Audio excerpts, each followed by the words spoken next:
Yay. Woohoo!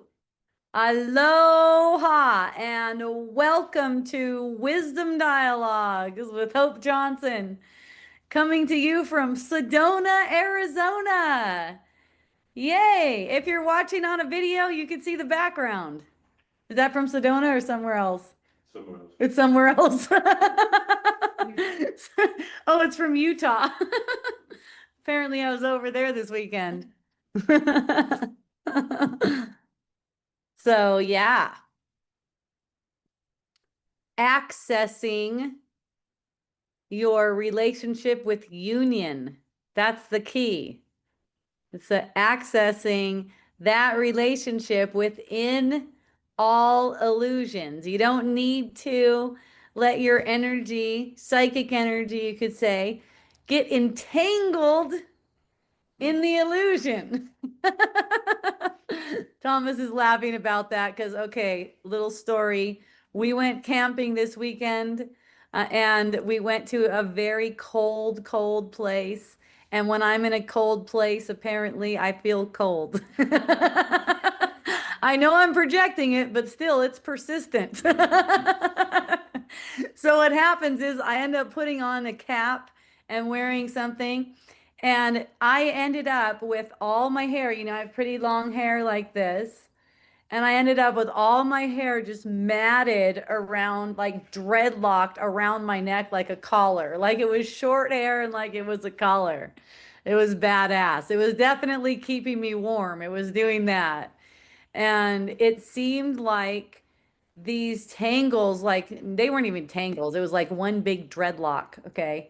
It seemed like there's no way this stuff is coming out. I spent like a half hour inside the bathroom at the campground putting oil in it, and it was just still huge mats.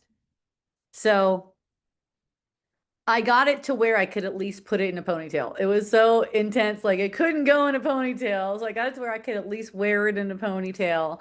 And it looked awesome. It looked kind of funky. I looked pretty Rasta, I've got this thick ponytail with dreadlocks just coming right out of it.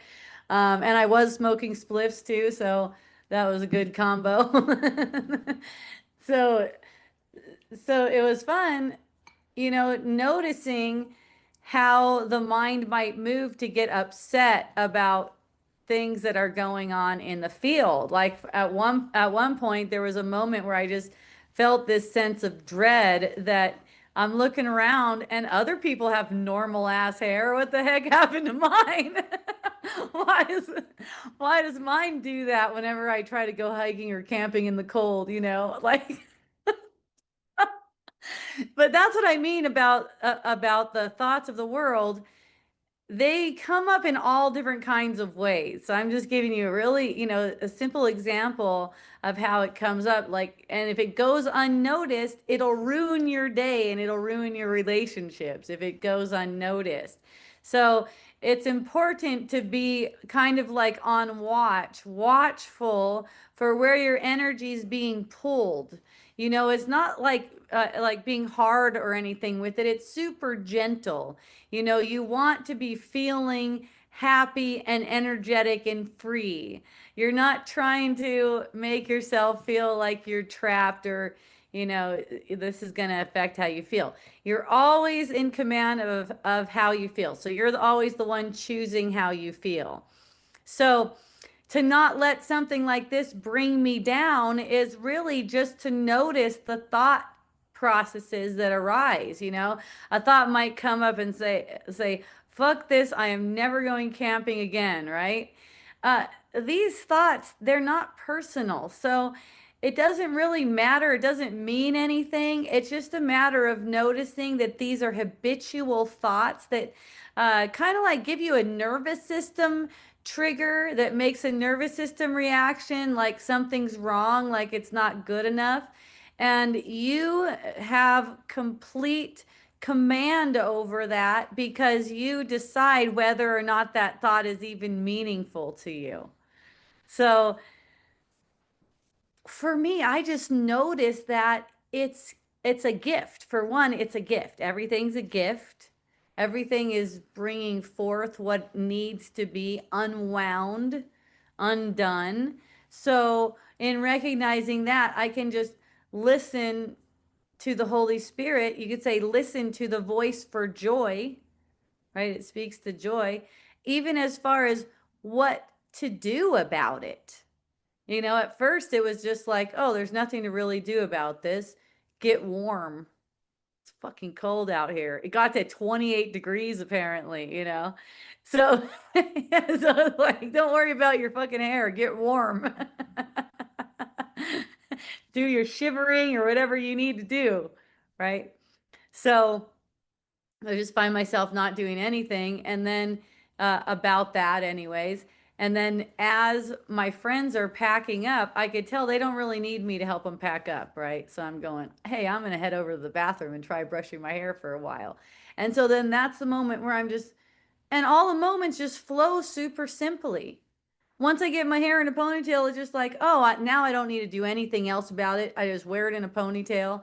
The next day, I probably ended up working on it for about an hour and a half, right? And it was so nice because I'm just relaxing in a nice warm place, brushing my hair. It's not a big deal. It seems like it's never going to get untangled. It seems like it's never going to come out, right? So, but it's just like, okay, it doesn't matter where it goes. Just keep on messing with it. Keep putting conditioner in. Next thing I know, I'm sitting in the bath.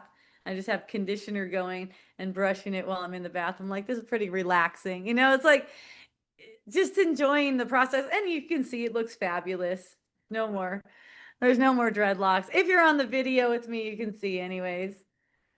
Yes. So was the access a point that the choice, or was it just union with God? How did you access? Well, it's remembering in the moment the union with God, and that takes willingness. So if there's getting caught up in the thoughts are always gonna pop up and go to the negative. That's what they do. That's why the world is an illusion. It's just based on error. So lots of negative thoughts come up. That's okay. That doesn't mean anything. They're just allowed to pass by, and then I can just choose union again and again. So, a friend asked me some fun questions here, Glenn, and it goes just to what I'm talking about.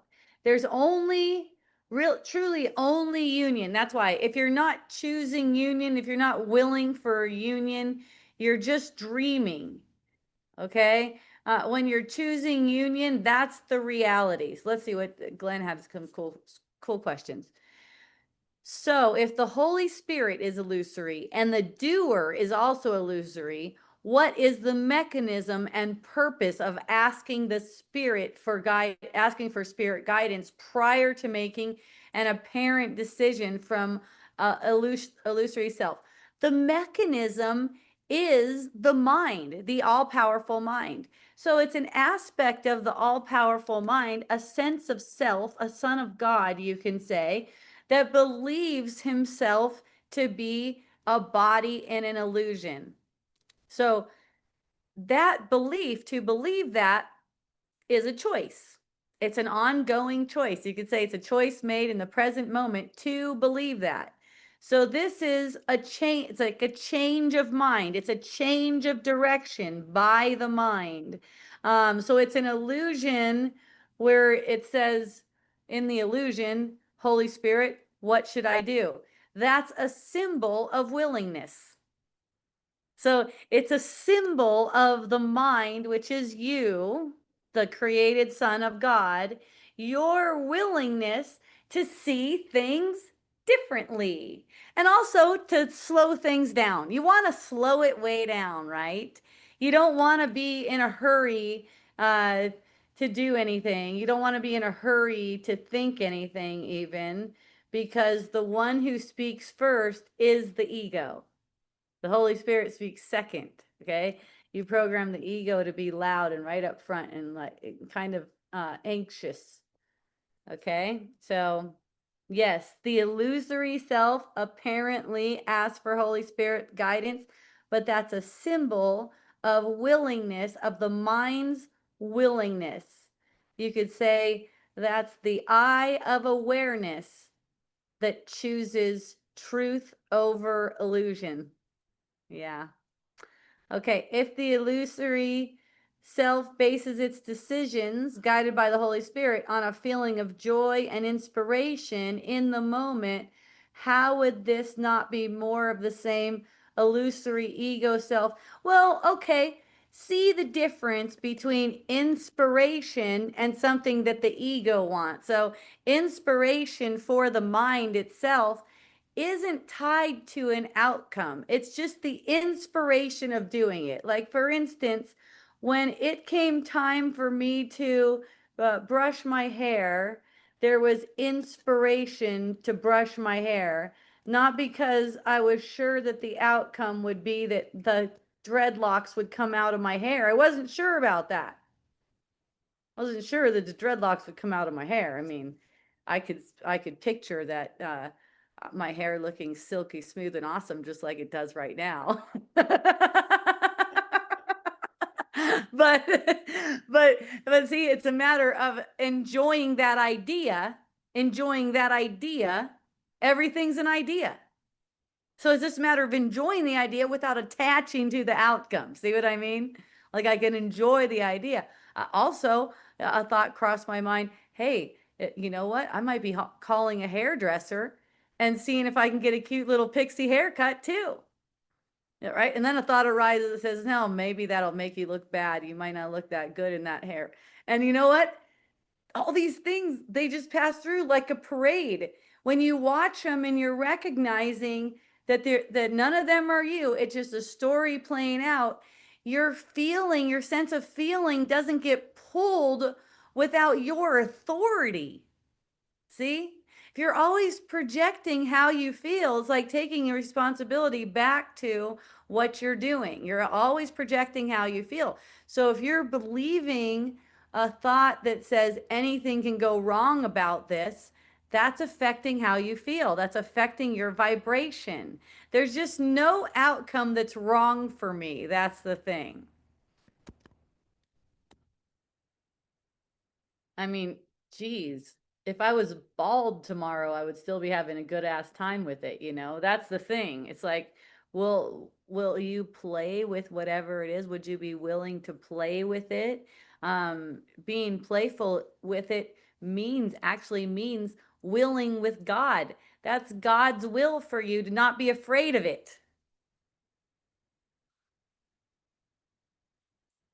See? Whatever the outcome, it's perfect for us. It's always perfect for us. So, yes, access.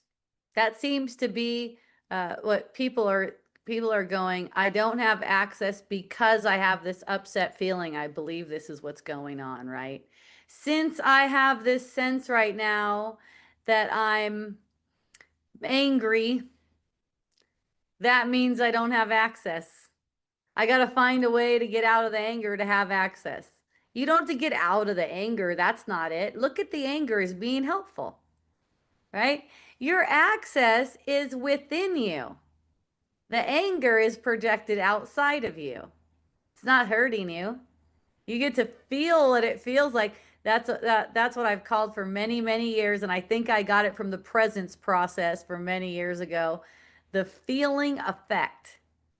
The feeling effect of thinking. Feel that feeling effect. It's a feeling effect of thinking. It's not really hurting you. It's just echoing a thought. It's all idea. So if the idea arises, oh shit, I might have to get a pixie haircut and I might not look that good with a pixie haircut at this point in time, right? I mean, you guys, it's like this all day long. I know it sounds like I might be talking about something that's just like dumb, meaningless, whatever, but it's really all the same. It's really all the same thing. So there's this sense of fear that come up. Oh, what might this person think? Actual people come into my mind. Their faces come into my mind. What will that person think and that person think? And you know, when you make it so that it's transparent like that, at least to you, you don't have to go around telling everyone your thoughts like I do. Sometimes they get their feelings hurt because they're like, I didn't know you were having that thought. I'm like, it's a fucking meaningless thought. Why would you need to know about it? It doesn't mean anything about you. They're insane thoughts. They just arise all the time. But there's a sense of feeling guilty about the insane thought, just like there's feeling guilty about this anger coming up. And look, you could take the anger feeling and the guilt feeling, both of these things, as being just part of a show that you're watching. It's never touching you. So you're remaining in the peace of God. You're remaining in God's embrace.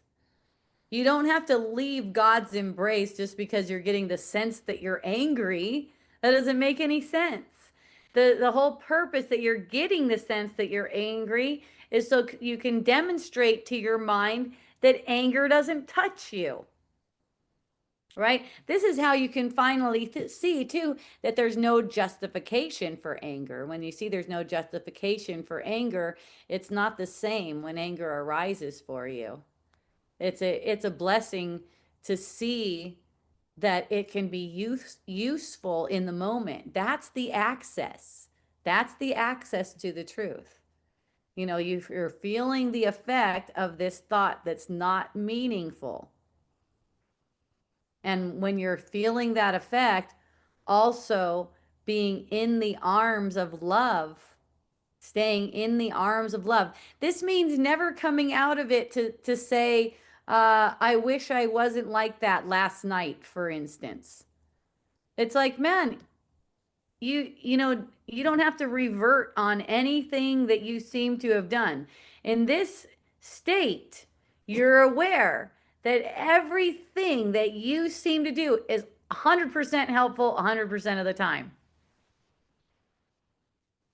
When you revert on that and you pretend like you want it to be different, you make yourself guilty. You express and you teach yourself, you demonstrate to yourself that guilt is a real thing. It's more like a way of looking at everything like everything's a gift, including everything you say and do, and including everything that seems to happen and everything that everyone says and does. Taking it all as a gift. So when you're saying, gosh, I wish it wouldn't be like this or something like that. When you're talking like that, you're talking as if you're separate. You're talking as if you're not in the embrace of God right now.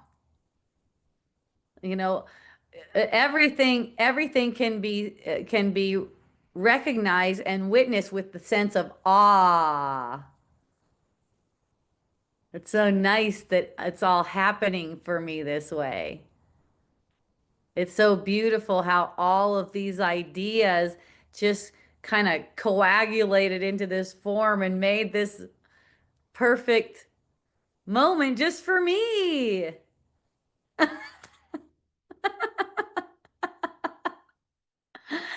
Even if it's a collar of dreadlocks. See, and you could say, especially if it is anything that seems like, oh no, this shouldn't be happening. It's funny for me, I'll kind of magnify it because everything seems to be like no big deal to me. It feels like really no big deal. But I'll magnify the feelings just so that I can get a really good juicy feel of them, right?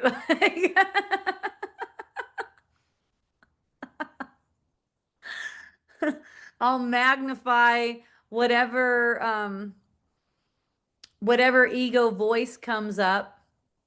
One of them was really funny. It's kind of like a comedy show sometimes. It's like, man, what the fuck is up with people, man? They they pack all this shit from their house, from their comfortable house, put it in their car, drive 6 hours, and then unpack it. And then in this case, we moved campsites in the middle of the camping. It's cold as fuck. What is up with people wanting to do shit like that? I'm like, I could see going out to that place. It's really bitchin'. Those hoodoos are fucking cool.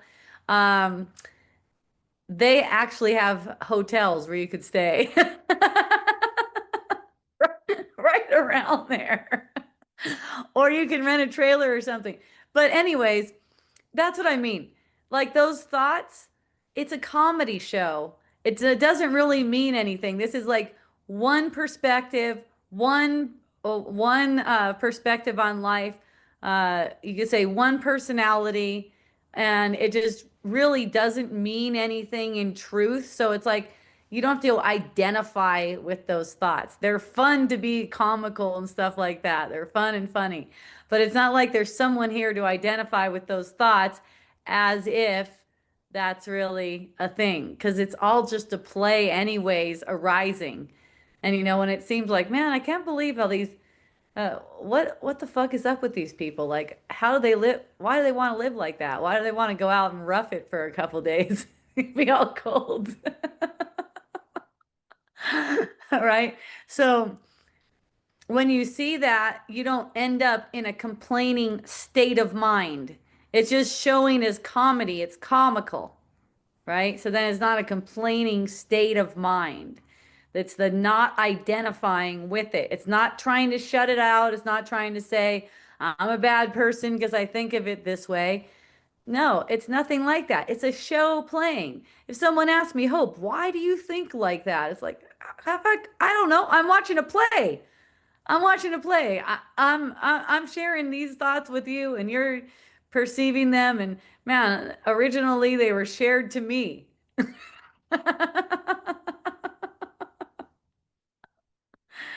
I was just watching a show of them, right? It's not personal. Doesn't mean someone's doing something wrong. Apparently, there's a shitload of people who think that it's a great idea to just go out there in the cold. That's so interesting because if I was with you and you were saying that in the back in the day, I'd take it personally. Oh, you take it Yeah, personal. like I planned this whole camping. I Right. love to camp. Right. You're uncomfortable, so I feel bad. Right. It's like codependent. Yeah, isn't that cool? You're just making an observation and watching it. Exactly. So let's say Who's complaining? right. So let's say let's say Liz is in my situation, or I'm in Liz's situation. She's saying, man, if those thoughts came out while I was camping with you and I did all this shit for camping, I would take that really personally. Those thoughts are coming out. The thing is, the thoughts are not personal.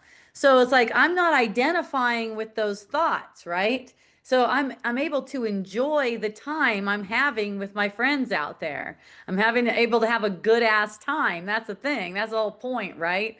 So if you get caught up in those thoughts, you're not having a good ass time. So let's say I'm in Liz's position and I'm the camper. I'm the happy camper. I set up all this camping stuff and I get a broad like me camping and she's just like saying whatever comes to her mind. She has no filter on it. She's just like, man, what the fuck is wrong with you guys? Just like spending all this time. You could be spending the weekend like doing whatever you want to do. What the fuck are you guys doing over here in the cold? Like doing all this stuff, right?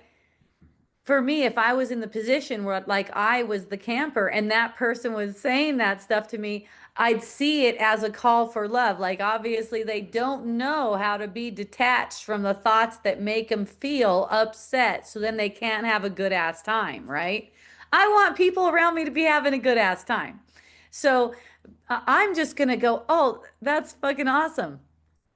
Yeah, it's like you just really, really just let someone, oh, thanks for letting me know. Right? And and it's fun because it's like, okay, well, just let me know if anything occurs to you that you think it would be more comfortable for you. I'll be happy to accommodate. Because, a lot of the times what's going on too is you're taking something personal when it could just be like really easily seen through. The person may not even mean that in the way you're thinking that they mean it. They're just speaking out loud whatever's coming to their mind. And by speaking it out loud too, they can actually see it and get released from it rather than, let's say if they held it in and they repressed it and they started getting angry and then they started getting passive aggressive, right? So when you see how everything's for you and something like this comes up, you're going to be like, oh, there's nothing personal here. This doesn't mean anything personal. A person is expressing that they're seeing these thoughts and not seeing them as purely comedic thoughts. They're taking them seriously and going, why the fuck am I here? Like, maybe even calculating how can I get out of here as quickly as possible.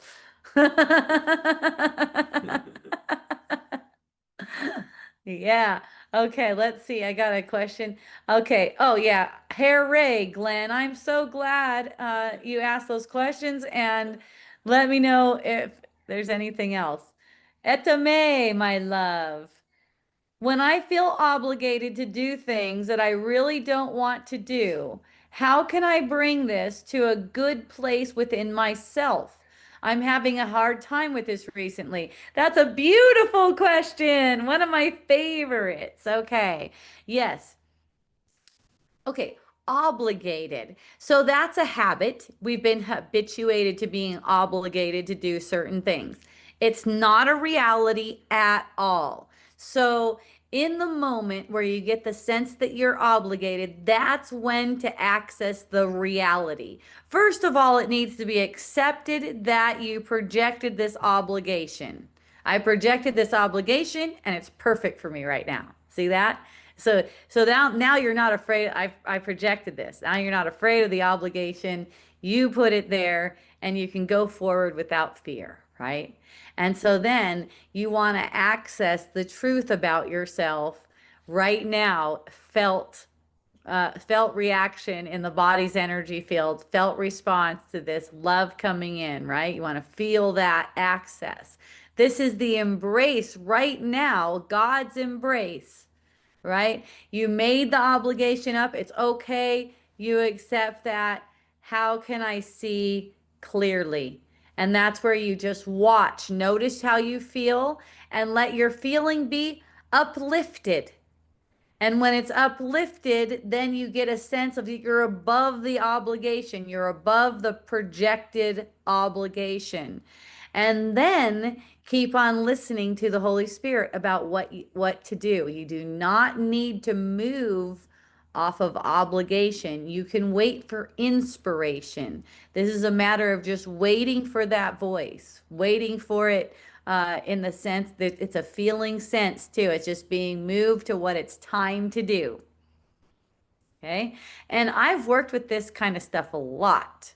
This is most of my awakening that occurred, like if you could say in a span of time, was sitting and doing things that I seemed like I didn't want to do. And I just kept on feeling into the sense of peace while I'm apparently doing something I don't want to do and get to know that place. It's like a seat within your consciousness where you're one with the truth, where you're embraced by God, right? And know that place and stay in that place as you're fielding these plays of energy that are kind of unwinding. It's unwinding that sense of obligation. There's going to be a lot of thoughts that come up. What would people think if I just quit doing this right now? There's going to be remorse, resentment, all kinds of stuff coming up while you're doing that thing. Excuse me. Apparently doing that thing that you feel obligated to do. So I say, just let obligation come up and notice the anger to feeling this obligation. It's like, okay, all is one. There's really nothing that I have to do. I'm all abundant right now. I can just accept my inheritance right now. So it's a matter of accepting that you don't have to do anything, but you made it like you do. That's all. You made it like you do. You made it like this obligation is here. You don't have to accept that in terms of you have to keep it. You accept that you made it and it's perfect for you right now. If you make it into a mistake, that's how you keep it. Mm. Yeah. I've been looking at fear, guilt, and shame for a lot of years, but it Mm-hmm. feels now like it's outside of me. When you gave the example of, say, obligation, Mm-hmm. instead of being mad at myself, which is fear, guilt, and shame, Yes. I can love it or play with it and say, you didn't do anything wrong. This is Yeah. business fun. Because otherwise, it just keeps going. If I make myself wrong, it's fear, guilt, and shame. Right. You just taught yourself wrongly. Yeah. Okay, so it's coming up, the learning that you've done, learning about the world is coming up and showing you an upset feeling. So the upset feeling is basically saying, I chose wrongly. I took the wrong I took the wrong choice. I took the choice into delusion. All I have to do right now is choose correctly. And that's really just willingness to see things the way God wills you to see them. So, in accessing the truth within your mind and accessing that, it gets revealed to you what you can be released from right now so you can fall into peace. And basically, I just keep on doing that again and again, all day, every day. I just keep on going back into the truth. I'm noticing fluctuations. And it's like barely allowing myself to fluctuate very much by looking, noticing the body's energy field, noticing the tone of voice, even. The tone of voice changes. I notice that a lot of people don't notice their tone of voice. They don't notice, oh, my tone of voice just changed. I'm expressing irritation or something like that. And you can come off of it right away when you just notice things like that. And there's tone to thought before it's spoken out and makes a tone of voice. There's tone of thought.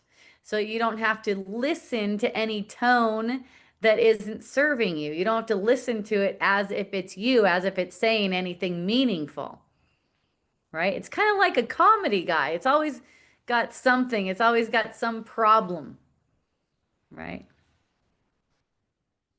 Thank you too. I love you. Yeah, obligation and overwhelm. Those have been two of my most used ones. I've loved them. It shows you it's like an echo. Once you've decided that you're not going to feed illusory thoughts by making it as if something is affecting how you feel in the field. Like for instance, obligation is not affecting how you feel. It's your thought about that obligation that's affecting how you feel. Okay. The obligation, let's say the obligation is a fact in the dream. You wrote it into the story. It's a fact in the dream. But the obligation does not have any power to affect how you feel. See that? You decide. Like for me, I would be like the sense of obligation. Oh, this is useful, right? Like let's say I don't usually get a sense of obligation, so I'll just make up a story, okay, about it. Let's say I was camping with my friends and I told them I will do the dishes. That's kind of something that happened. I wanted to do the dishes because it was warm in there. I could have my hands in hot In water. the bathroom. I told him I will do the best dish job you ever saw. I'll be, I'll be over there where there's a heater. I know I have to make it up. I have to make it up, right? I know I have to make it up. I don't have anything. That's why. So, so let's say I made myself an obligation and then they were depending on me to do the dishes. And then I was like, uh, apparently I'm not doing the dishes. I'm being called over here. I'm being called here for something else, right? So it's like when something like that occurs, it's for me to go through the feeling effect. What am I projecting about this? I'm going to go through a feeling effect because there's going to be some projecting about what do they even what do they think of me not following through? What if they're pissed at me? Whatever the projection is, it's like being kind of like in a stance where you're ready for projection to be coming, and you've already forgiven everything. You can look at it that I've already forgiven the world. So whatever projection comes up, I'm just gonna stay in the truth. I'm just gonna be with the truth. I'm gonna feel the effects of that. Well, what if they take it like this? What if they see it like this? What if they tell their friends she's the shittiest camping person ever?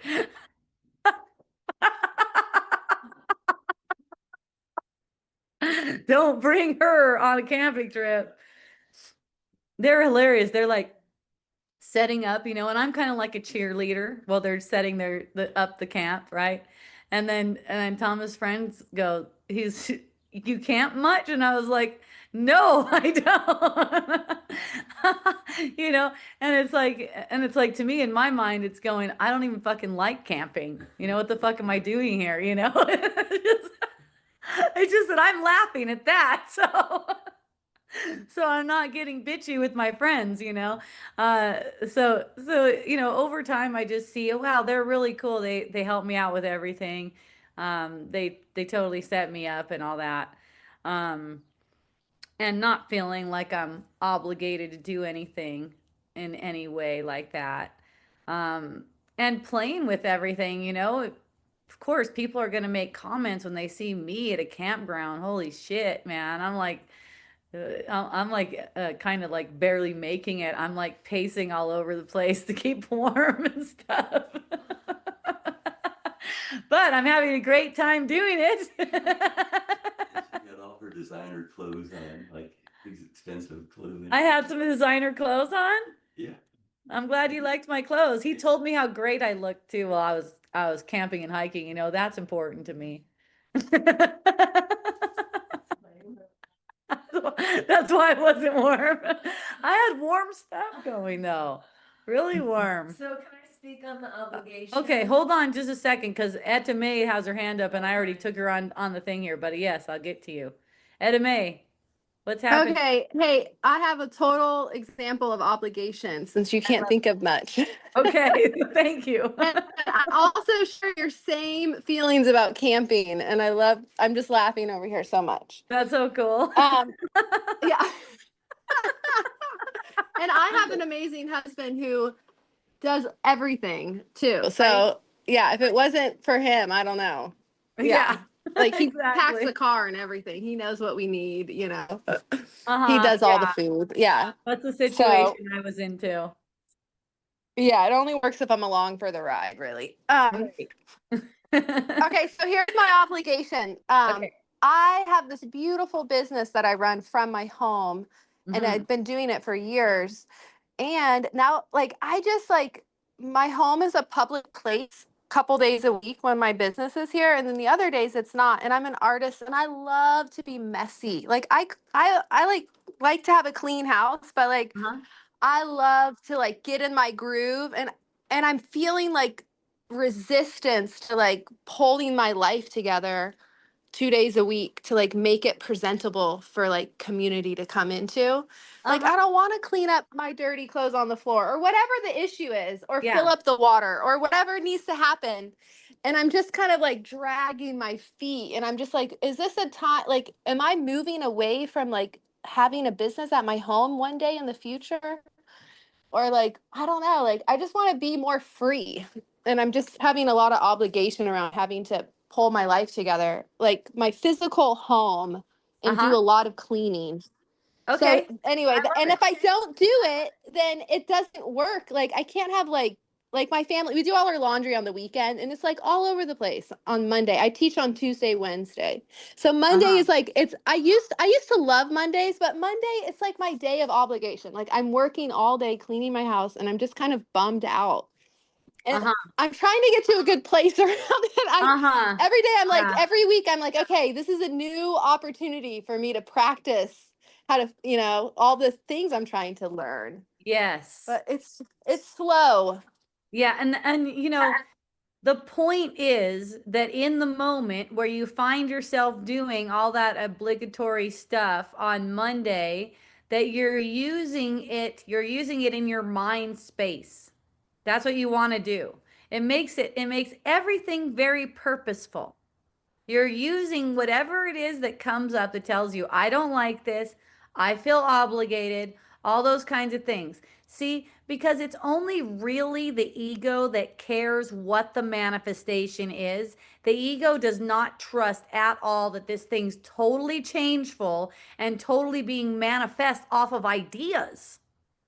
See? So your ideas about it have not changed. Your ideas have been these ideas over and over and over and over again.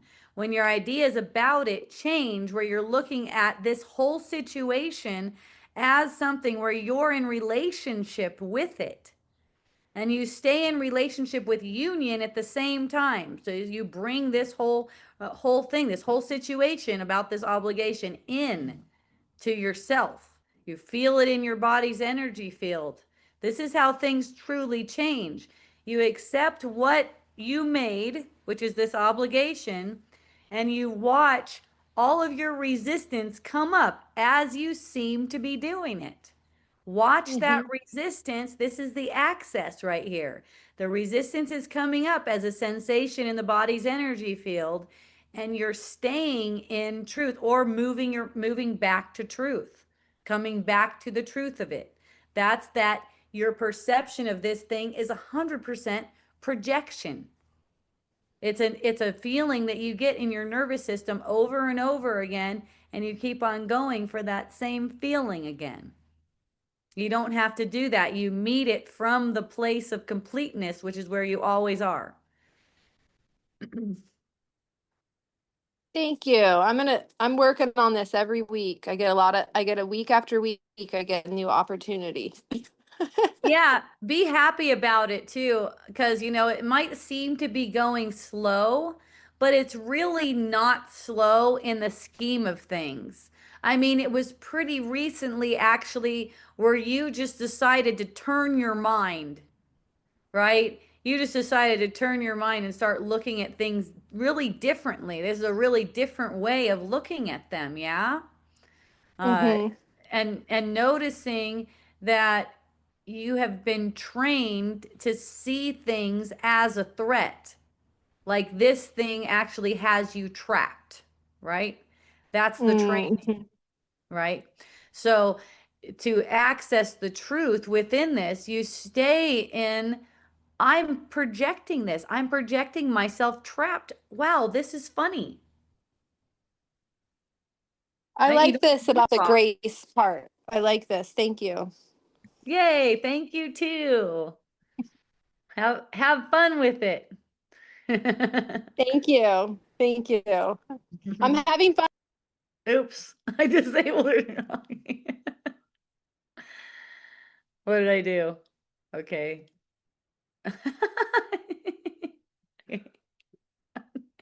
It keeps on moving around. So funny. Okay. Disabled talking there. Okay, Etta May. All right, Etta May. Say what you were saying. I cut you off. I wanted to hear it. Oh yeah. I just said I'm having funner with it this week than I did last week. And I love the grace. I love the grace that Yeah. you're saying. Like I can be graceful and I don't have to have results like immediately. It's gonna take time for the reprogramming. Yeah, and let the Holy Spirit just use time, however time needs to be used. Being super patient with it. That's what I got to play with today is patience when I was combing out my hair, right? So you get to play with patience around this. See that? Beautiful. Yeah, like it. I like I'm a pretty darn patient person, so Yeah, I mean, I you're have not that on really my a person side. at all like that. It's just yeah, it's just you enjoy the patience because it shows you to your heart's desire. You really don't want a different experience. The ego only cares about what it's doing. I learned a lot through this by having kids and wanting my kids to do some chores so I didn't have to do all the chores, right? You know my kids too, so that's Yeah. fun. So I didn't have to do all the chores, right? And then what I realized was gosh, I don't care what I seem to be doing. Who cares what I seem to be doing? Like, how is that going to trap me in anything? You know, that's also the ego that thinks it's going to be bad if it's doing the wrong thing. What if I'm doing all the work, then all the work is on my shoulders? What I was just doing is listening for the Holy Spirit's call to do anything before doing anything. And then if I wanted to clean something, then I'd be cleaning something, right? I'd be inspired to clean something. If that wasn't the case, then it would just be dirty. It wouldn't be bothering me.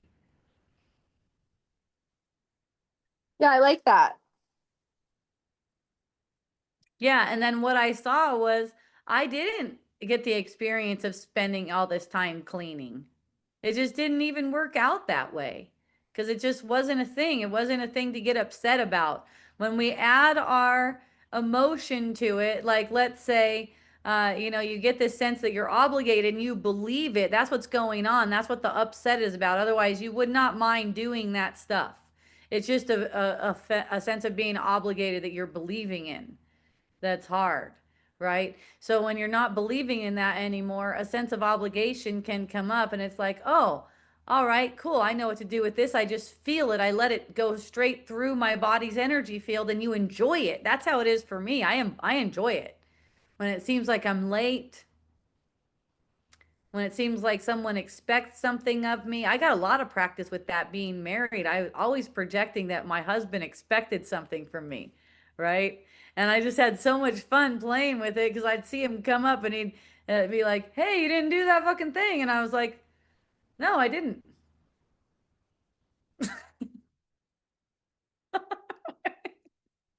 You're right, I didn't, right? One day he was like, "Hey, it doesn't seem like you really like being at home that much." I'm like, "Yeah." Looking right. Right? It's like, That's why I'm not there anymore. that's why I'm not there that much, right? It's like, oh yeah. It's like, you know, you just start getting out of that stuff, and you know, you might even find like, you might even find you're not really worried about, you know, what people are going to think at all. You might want to just do an experiment, just leave all your shit out, and then tell the people this is how I'm doing it this week. I'm leaving all my shit out just to see how I feel with you guys hanging out with all my shit everywhere. It's all an experiment. You know, maybe next time I'll try it in a box. Next week I'll try put it in a box. It's the thing is, you do not have to put on a show for these fuckers, right? It's like this idea that we all have to put on a show for each other. That's the thing. Is like have an experiment with it. Maybe go, you know what?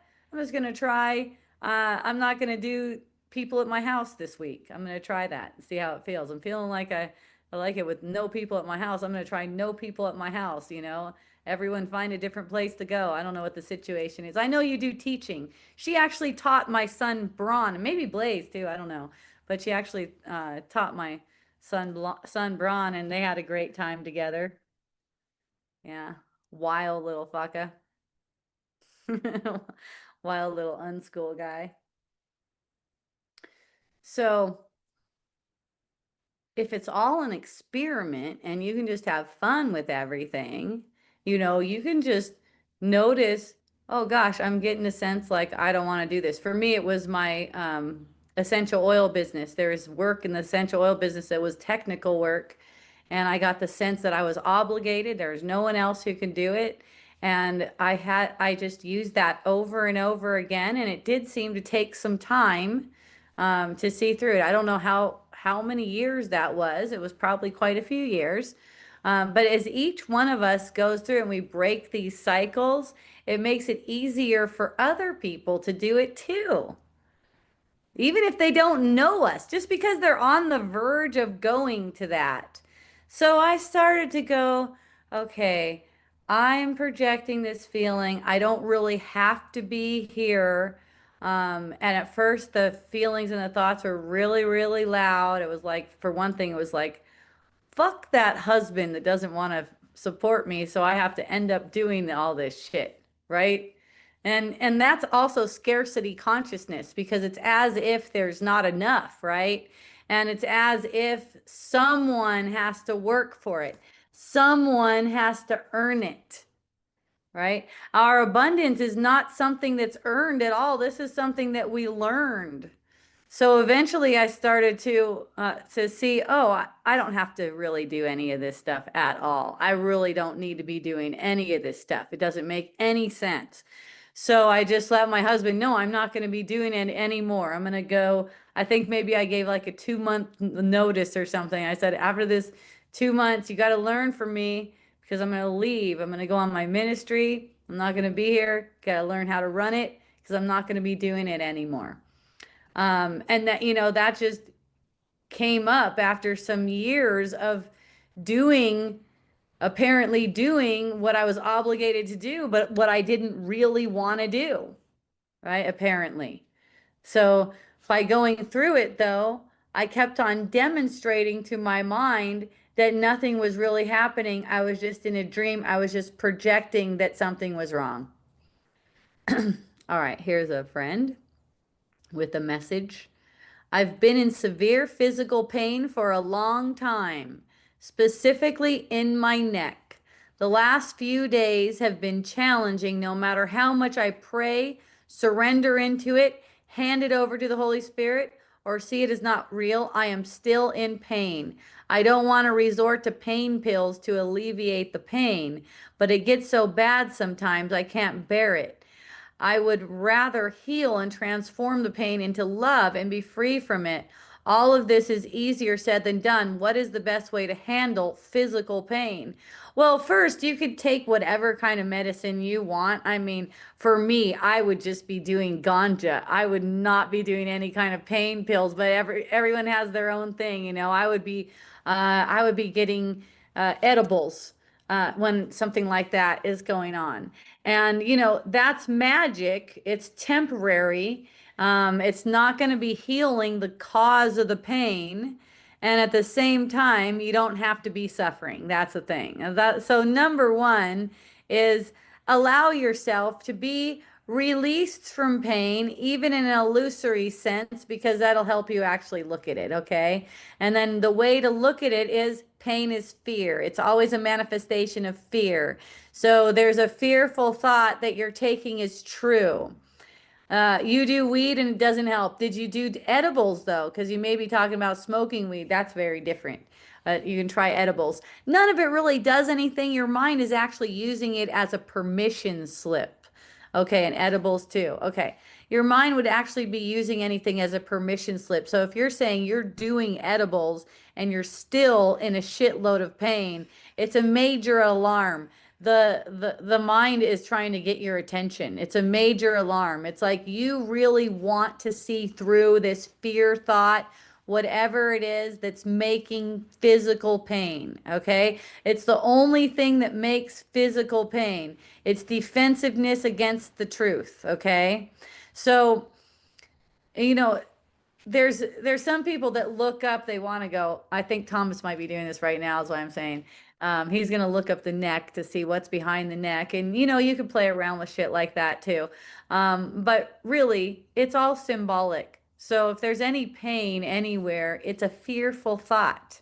And knowing that that's the case, that it is just a fearful thought, you're not allowing your mind to wander into victimhood, into imaginary causes for it. Okay. We don't want to go into imaginary causes for it. Um, so, okay. So Christina's on this already. She says, per Louise Hay, neck pain is refusing to see other sides of a question, stubbornness and inflexibility. So, see if that resonates for you. You don't have to tie it in like that, into something like that. You could just recognize that the pain is only fear, and you want to see through that fearful fearful thought so you can let it go, right? So that's always how to approach pain. And like I said, it's not a matter of trying to not use any medicine or anything like that, even if you feel like you need to go to pain pills. but the pain pills may not help either. That's the thing.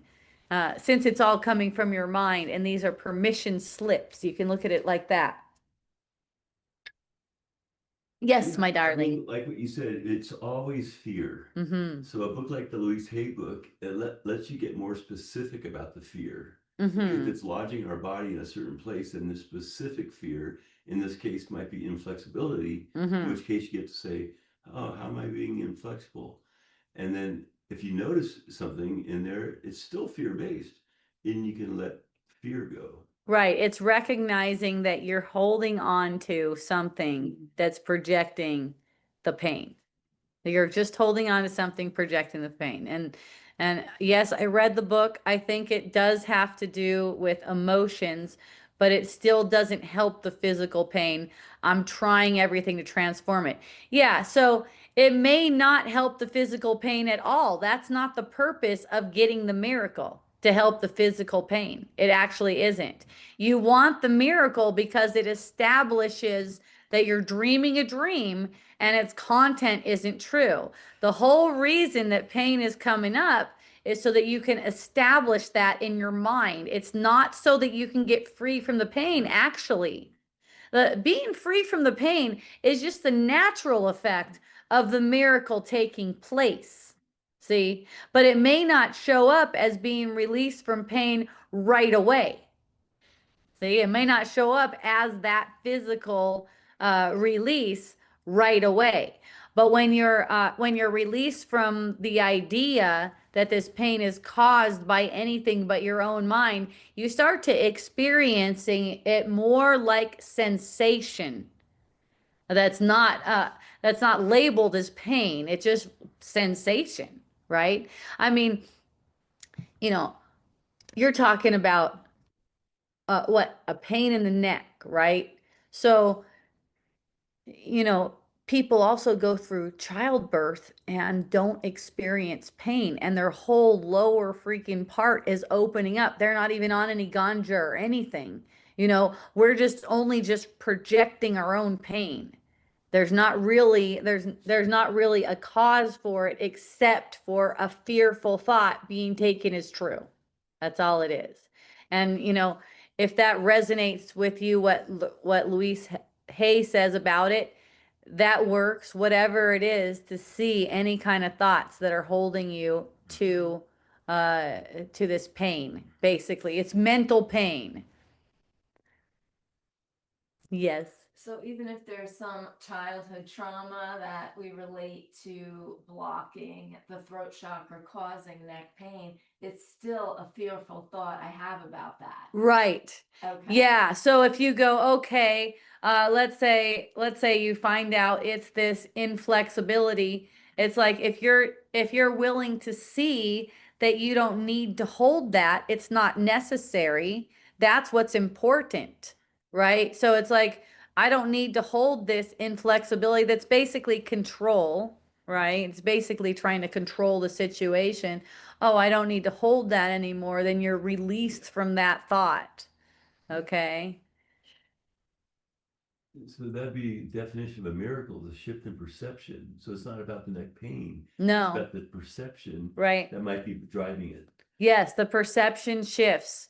Yeah, I have a friend who was on pain meds and she was getting headaches, so she would just depend on taking these pain meds every day, every night when it was like time for bed.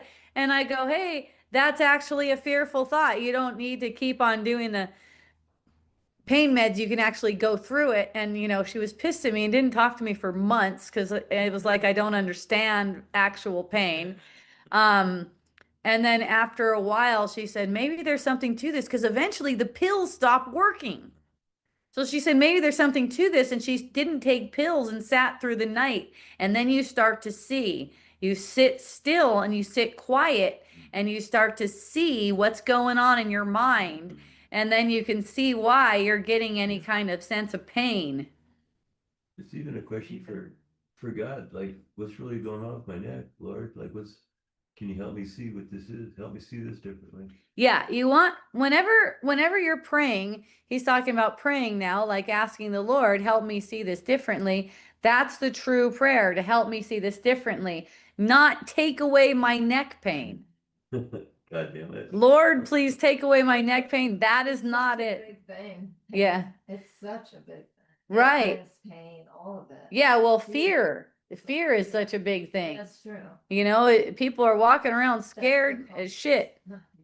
Yeah, that's really the cause. Even in childbirth. Even in childbirth, people are trying to contract their uterus and not let the baby out. Right? Like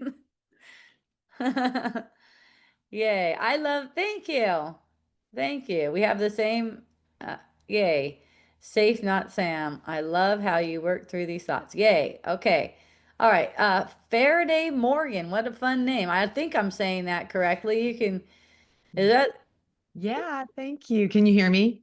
I can hear you. Okay, cool. I'm actually, yeah, I'm good friends with Etta. I'm really grateful to be here. So I was the one that just asked the question. I don't know why I just didn't ask it verbally to you, but thank you for answering that. So the thing is, yeah, it's really hard when I am in this physical pain to do the things like I can try to pray, I can do all the things that I was saying, but Mhm. the pain is so intense, right? And I Mhm. guess I didn't want to get too hung up on a lot of like, yeah, I read all these books on self-help and emotions and stuff, but it's almost like you don't want to get too hung up on that because you're right, no matter what the reason is, that is an illusion. Like I don't want to get too attached to all of Right. it. I want to more, yeah, ask the Holy Spirit, like, what is this pain showing me? And what's frustrating is like, I do all of that, like all of the things you're saying and everyone's saying, I do all of it. But when you're in physical pain, it's like last night, I thought I was going to pass out. And I actually didn't Huh? take any pain pills. I was like, I'm going to sit with this. I'm going Huh? to pray. I'm going to go into it, but it's just also easier said than done. It's really challenging when you're in that much pain, you know? Okay. So what are you afraid of? I mean, the pain doesn't feel good. I guess there's a part of me that feels like if I had to keep living in this pain, I would probably want to commit suicide. So that Great. could be a Okay, fear. good. Yeah. Yeah, that's perfect. Yeah. Yeah. Yeah. So there it is. It gives you an opportunity right there. If I have to keep on living like this, I'm probably going to want to commit suicide, Mm-hmm. right? So notice that thought. That thought is cause. Mm-hmm. Pain is effect. See? Because you're automatically believing that thought. You're not checking it. Right. Pain is the effect of that thought. If I have to keep on being in pain like this and this and this and this and this. See, the thoughts are just being presented to you all the time. So that's the thought. That is a meaningless thought. There's only right now. You're only making pain right now. Everything is completely changeful. So So, what would I do with that thought? How would I turn that into love? okay, you just look at the thought as being completely meaningless and comical, which is what it is. Look at it with reason. Okay. See what it's doing? Everything is an idea. It's caused by an idea. Your pain that you're experiencing is caused by an idea. There's one such idea right there. See how easily they just come up when you look at it? See what I Yeah. mean? How it looks like, look at, if you don't catch it, it's just something that just gets bypassed, right? If you don't catch it, if you don't recognize, okay, there's cause right there. Everything is ideas. Yeah. See that? It's coming up showing you all day long. It's showing you fearful thoughts all day long. I guarantee you that's what's going on. It's just a matter of these fearful thoughts are not watched. They're not being watched. So it's like there's this asking for God to show you, but you're not watching the thoughts that are just arising right now. That's it right there. Take that thought that says, man, if I keep on having this pain, no, no, no, there's no keep on anything. There's only right now that I'm projecting. See? So then that thought doesn't get any power. What's been happening is that thought gains power and you don't recognize what's going on. And it's actually affecting your body's energy field and it's actually causing pain to be projected. Okay. See it? Yes. And on a physical level, when I am in that severe pain like yesterday, I mean, should I go because I'm a doula, right? So I do help pregnant women give birth. And so a lot of times we go deeper into that pain. And when we go deeper into it, a lot of times they feel like it transforms it. So is that also advised that I go deeper into it, or should I try to just pretend like the pain isn't even there and it's not controlling me? That's the No, no, you want to get the feeling so you could feel the subtle sensations of it. Okay. That's You what I want to feel that, thought. yeah, you want to get to the more subtle sensations. The sensations that you're getting are really sharp because there's resistance to them. So Okay. you want to surrender into the feeling. If you're a doula, that's good because Yeah. you're used to training people for giving childbirth. Think of it in the same way, right? I've done hypno babies before where you hypnotize yourself. You know, you can think of it in that way too. Just to Yeah. be with the sensations, they cannot hurt you. Okay. Yeah, and that's at the same, if you seem to need anything to reduce the pain, there's no problem with that as well. Yeah, those gummies sometimes it makes me more in the pain. That's why it's a slippery slope. Sometimes they work and Mm, sometimes it creates a that's little, fun, I know, more anxiety and makes it a little bit more bigger. So yeah, a little loud. right? Yeah. Yeah, that's the thing. It's all a permission slip, so you don't know what the outcome is even going to be from using any of those pain things.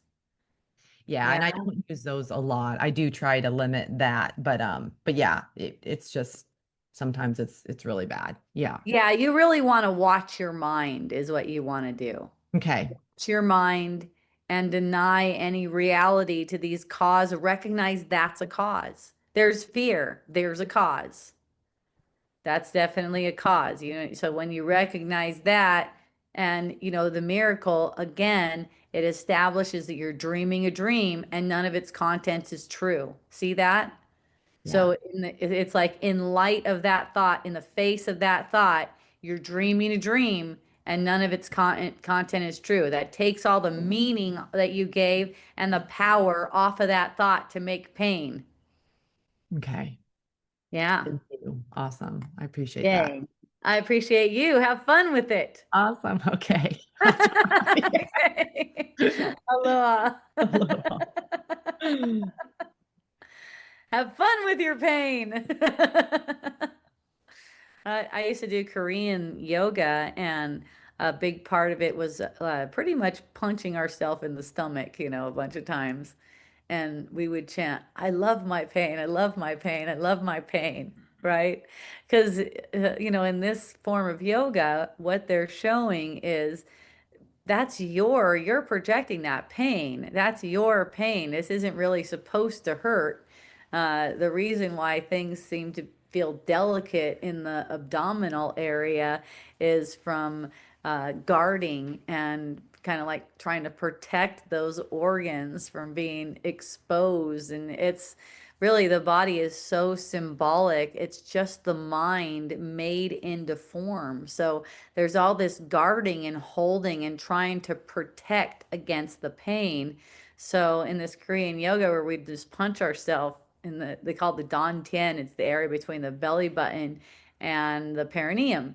And we just hit it as hard as we can and say, I love my pain, I love my pain, I love my pain. And it's basically demonstrating to our mind that we're the ones projecting all of the pain, right? And yes, I noticed that um, in my experience, there is way, way, way less pain. Like, not even any kind of like muscular pain from seemingly working out or anything like that. What I find is when I get down on the wooden block, I get to do some block therapy. That's where I could find it, seemingly lodged in the body, right? Knowing that it's all being projected right now. And I just keep on getting more of a nervous system relaxation. And this is so important to be relaxed. That's why I love to do things that contribute to relaxation. Also, I love to be relaxed, like kind of like on low gear. right? It's like on a low gear where I still can be like excited and happy and exuberant, you can say. But underneath that, there's a lower gear. It's like I'm just shifting into almost like floating down a river. So I almost like I'm preserving my energy, right?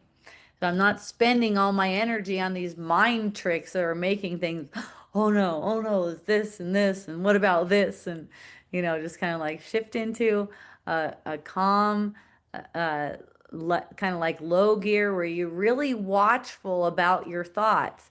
One of these little thoughts can actually lead to a bad mood. It's like when a thought comes up that says, man, if this, then that. If I have to do this tomorrow, then this. This is a stressful thought. Any thought that's talking like that. If this, then this. If this, then this.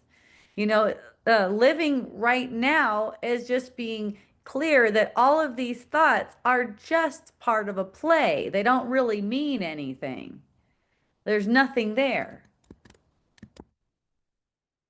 This is your total abundance, recognizing that whatever is arising is for undoing lack, ideas of lack.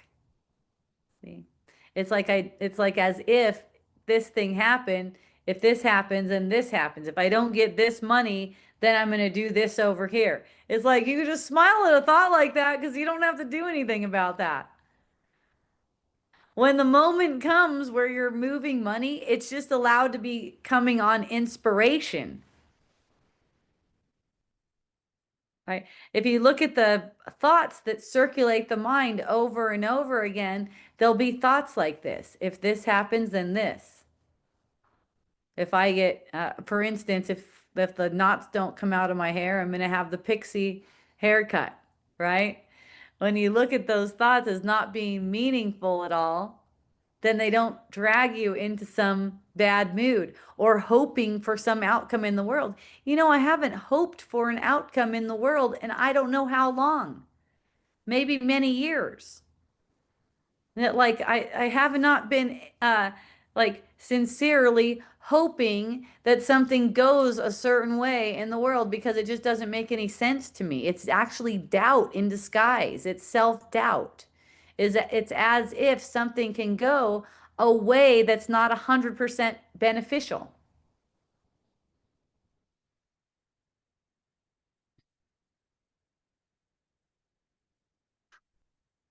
It's funny because people tell me I'm really happy. A lot of the times, people will go, wow, you're like the happiest person I've ever even met, you know? And like, I'm not, like, that's not my shtick. I'm not trying to be happy. You know what I mean? Like that. It's just that I don't believe the thoughts that most people believe that drag them down. I don't believe there really is an if this happens, then this. I don't really believe that there's anything that can stress me out. I don't believe that there's any kind of circumstance that can make me have a bad time, for instance. Because that's my choice. I choose whether I'm going to have a good or bad time. People would go, oh, yeah, I went to this party and it was a really a shitty party. It's like you were having a shitty time at the party. You decided you were going to have a shitty time at that party. You didn't realize when you made that decision, and then you covered it up and started blaming it on the music or something like that. For me, the music is never bad. I've had some really good dances to a guy doing beatbox really, you might say, badly.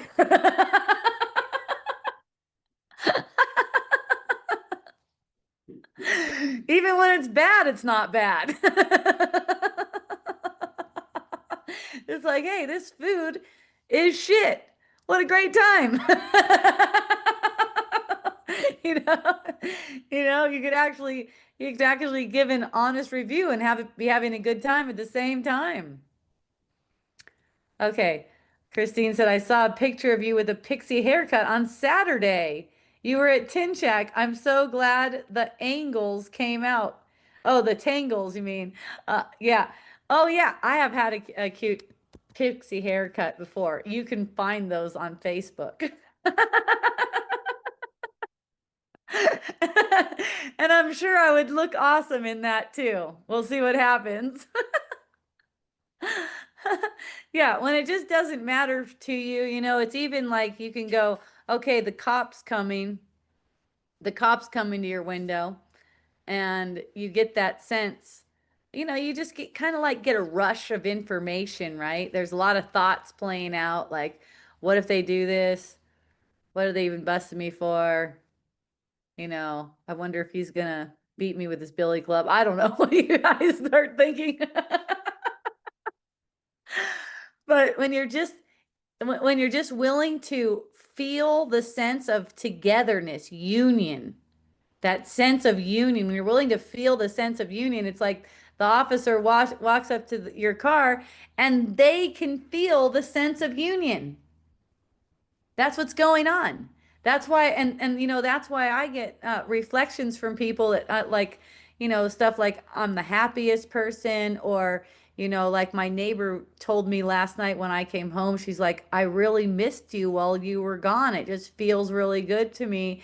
I go out there and smoke spliffs, so I met the neighbor from doing that, and it turns out she's like super conscious. She hears directly from God, and I just love to have conversations with her.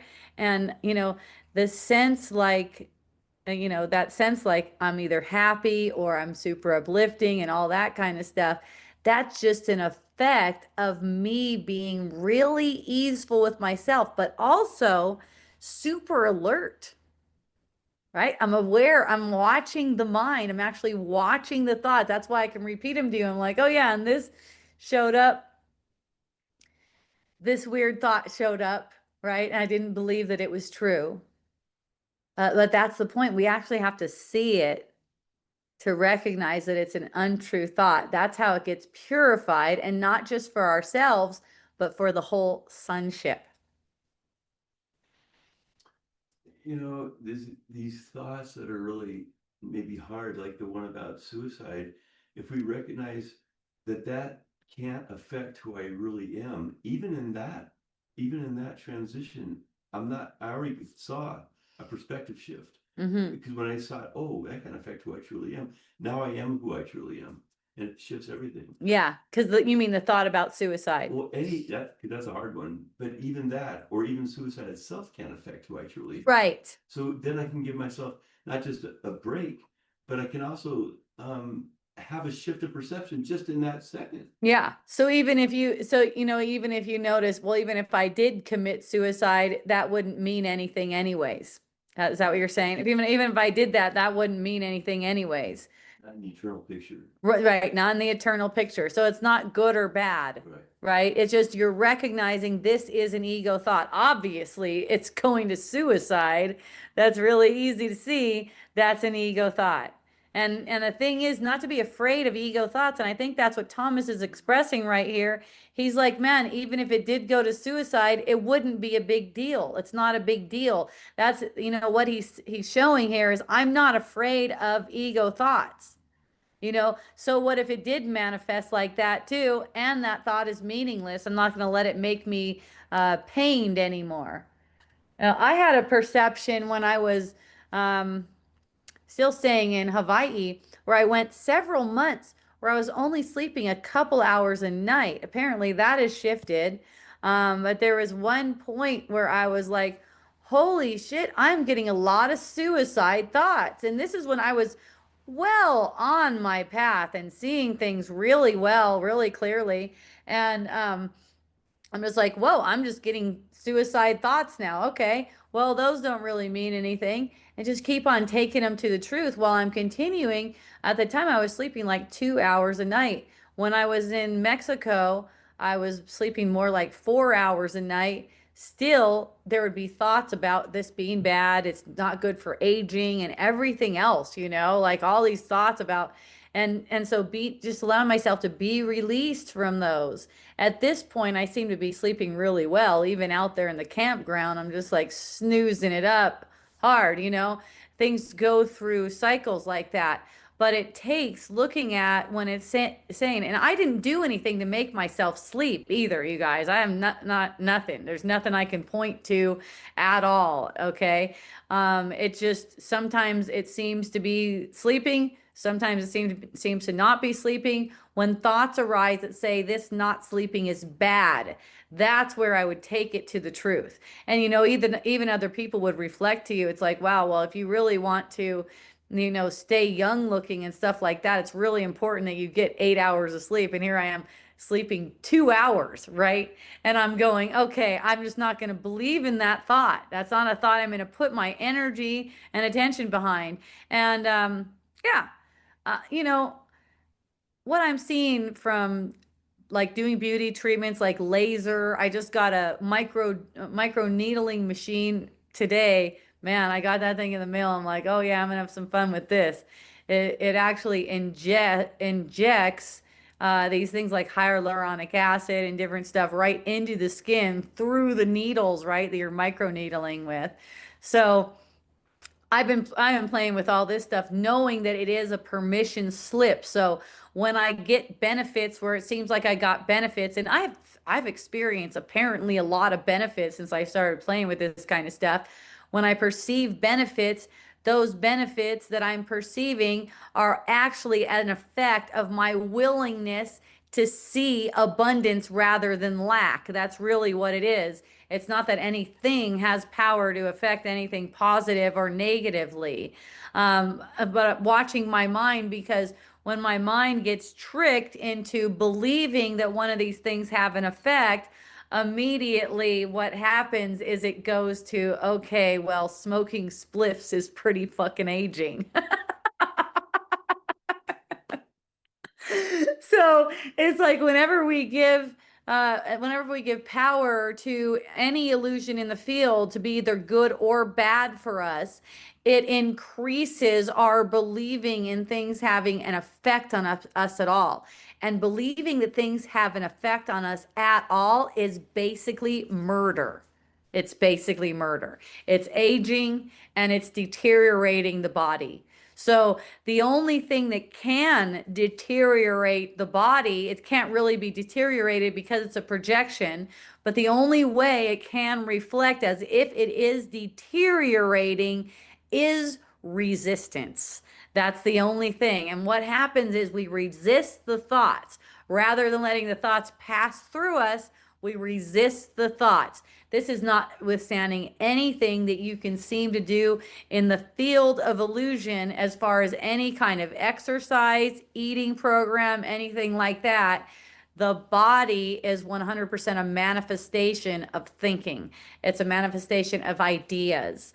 So the key is truly to stop resisting, and then the body can reflect regeneration. I say reflect regeneration because it can't really regenerate, because it can't really degenerate, because it's not really here. It's actually a projection. So Etame, my love. Okay, let me see. Let me see if I have anything over here in the Q&A. Oh yeah, here we go.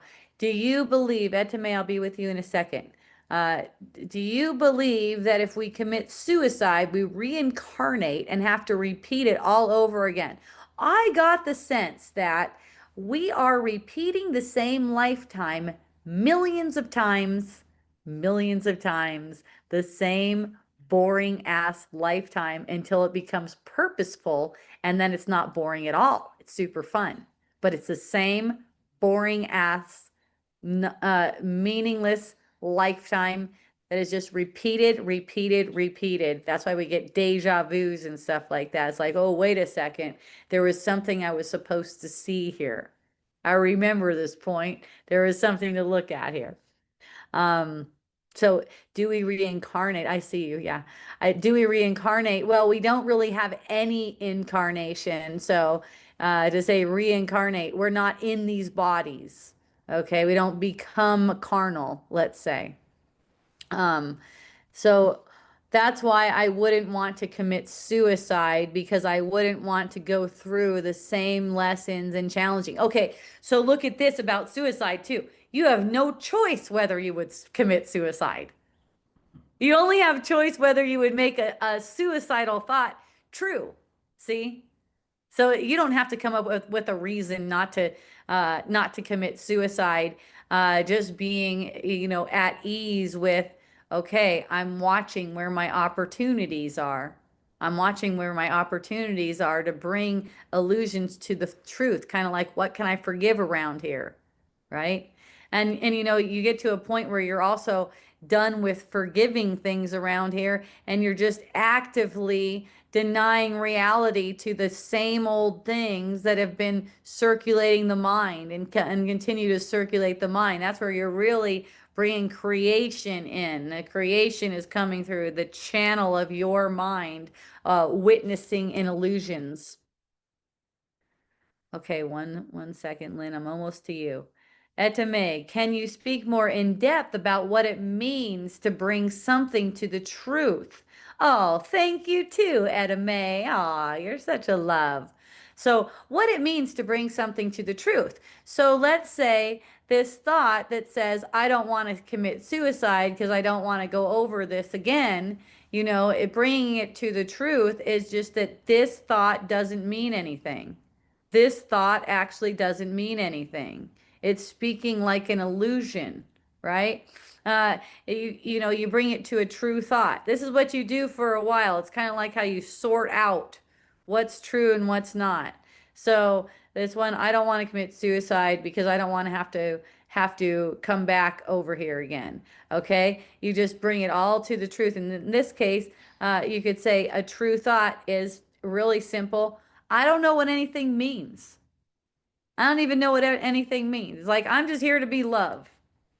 Oh, there's a thought that says, if this happens, if I commit suicide, this bad thing will happen. Smile at it. It's just part of a show. See?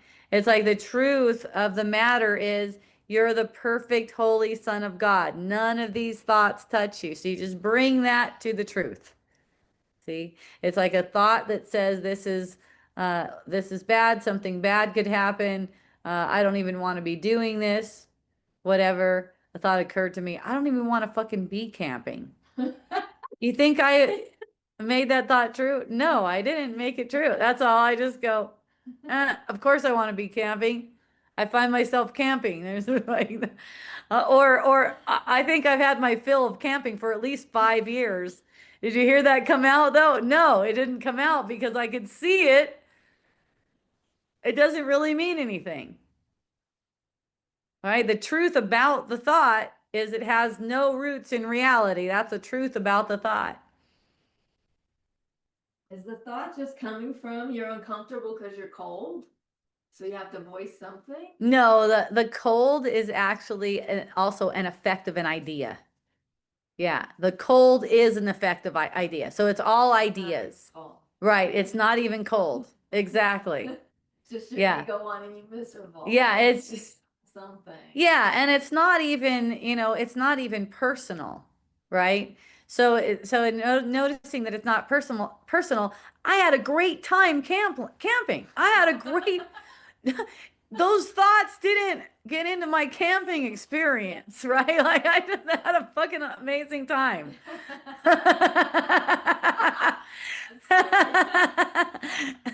And apparently people think I'm really happy, and that's when I'm at fucking 28 degrees, it's like cold as shit. The ego's telling me I'm uncomfortable, right? But it's like, it was just like so easy to get comfortable too, right? I just like, gosh, I had such a warm sleeping bag. I had toasty feet and everything like that. And I just getting a sense that something's wrong and not following that thought, right? Just not following that thought. That way you can keep on having fun. And it was fun. There were moments where it was fucking cold. There were definitely moments like that. But, I just asked Thomas, and can you heat up some water or something? I'll drink some hot water. And then he would heat me up water. He'd give me some rum to put in there. He'd light my spliff when my thumb was too cold to flick the lighter.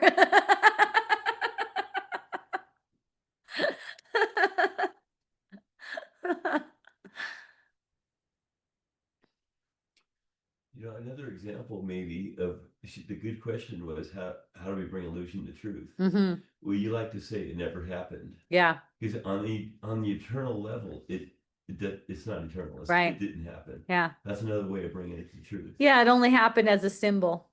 Yeah. Yeah, so the cold outside is only happening as a symbol. And it's not, none of it's a real happening. So that's why there's nothing to apologize. There's nothing to try to correct from the past. There's nothing to try to get anyone to act differently. The next time, that's one saying that people use with each other too. And I've noticed this for a long time.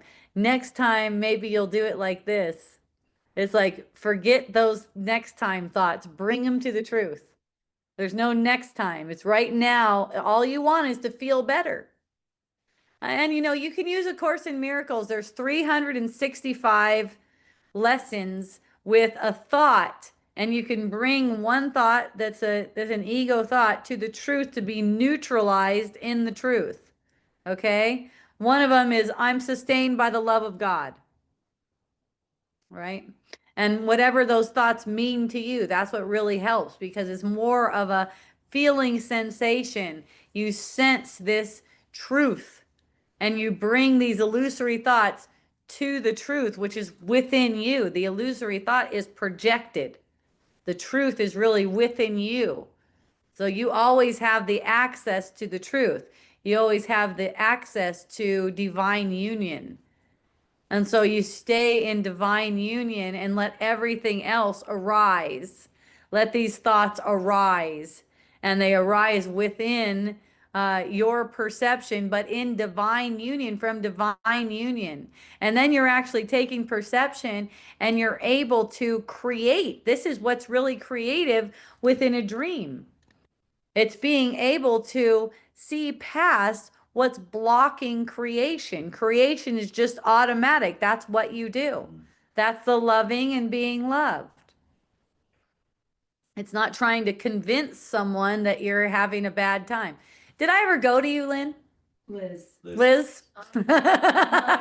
My question was, when Yes. you were answering, how many times do we reincarnate and we don't? Yeah. I believe you said we keep coming back, doing it millions of years and millions of lives Millions until of we lives. find purposeful. Right. What do you consider purposeful? Yeah, purposeful is where you're actually just using every single perception to undo dreaming. So you don't have to be dreaming anymore. The reason why the same life is being lived over and over and over again, or repeated, you could say repeated, because it's kind of like it's not being lived, it's being witnessed. It's like watching a show. It's because there's unfinished business in it. There are many miserable thoughts that are being made into form that you forgot to laugh about. So you want to come back until you can get that. You want to keep on coming back and seeing it so you can see it truly. And you could say, God lived all these lives already. They're already done. And the path is the same. You just keep on going inward so you can see this life in a different way until it doesn't need to be repeated anymore. So it's just your memory gets erased and you go on repeat again, but you remember, you see little clues in it and stuff. And I believe the Course in Miracles says our only true purpose is forgiveness. Yeah. Forgiveness. Yep. So if we're doing that, we're good. Right. We have purpose. Yes. Coming back. That's right. You're having purpose. Yes. And you don't have to keep on coming back again and again. So it's like, the way Jesus would put it in the Bible days too, was it's urgent. Of course, you have as much time as you need because you have as much time as you need before you're willing to see this. At the same time, it's urgent. It's like everyone's getting exhausted from doing this over and over again. People are getting like, really? Another fucking day? People are getting like that. It's just like exhausted, like it's not fun anymore, even from an ego's perspective. So let's say even the ego is getting exhausted of repeating this over and over again. And so it's like the whole world is waiting on you to accept what's true and access the truth consistently.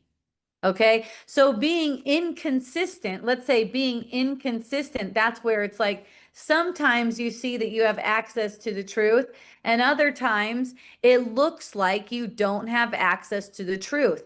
That's never true that you don't have access. You just made it look like that. You want me to tell you how you made it look like that? I will. I'll tell you.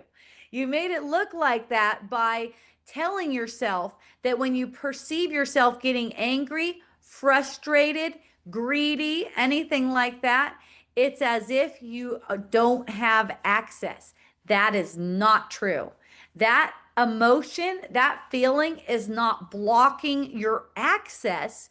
Your idea about yourself in relation to it is. That's what's blocking your access.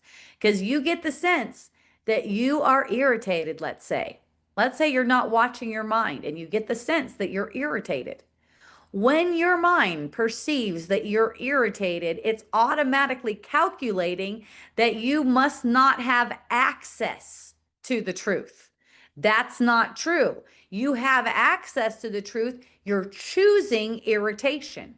So I have one friend that continuously tells me that he just doesn't see himself clearly all the time. He said, and he said, I'm comfortable with not seeing myself clearly all the time. I'm not consistent about seeing myself clearly. So some of you may be telling yourself the same thing, huh? So that's a story. That's a story because there's only now. So in that story, it's telling you that I've been inconsistent before and I'm going to be inconsistent again. Inconsistent with seeing myself truly. That's actually a choice that you're making right now. You see yourself truly automatically when you're not believing a thought that's obscuring it. The feeling does not make you so that you don't have access. The thought that you're choosing about how you are in relation to that feeling is what's blocking you because it's telling you that thought is telling you you must not have access since you feel frustrated right now. And no, the truth is you are always where you always are as you've been created in perfect holiness in the arms of grace and love and perfection. You're never moved from that.